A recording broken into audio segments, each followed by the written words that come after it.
मुई राधेश्याम पटेल है सुकुली पहाड़ घर Bargarh district Padampur sub division रो मते बेमारीटा जेते दिरु हैला मुई बहुत जगह बुलिकी भी माने थाप नहीं पाई पारली गोटे भल डॉक्टर गोटे रो एंता कि बहुत जगह भी गली बिलासपुर भी गली 8-10 मास सेन भी सफर कली किंतु किसी लाभ नहीं मिलला खबर पाइली जे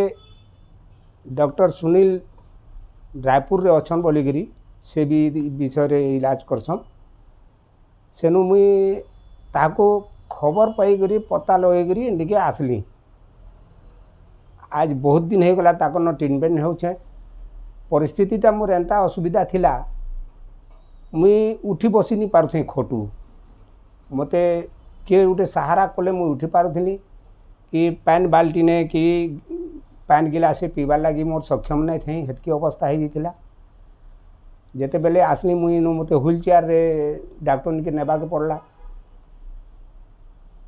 एंता इलाज ताकर नो हे हादे मुई सुस्थ अच्छे आओ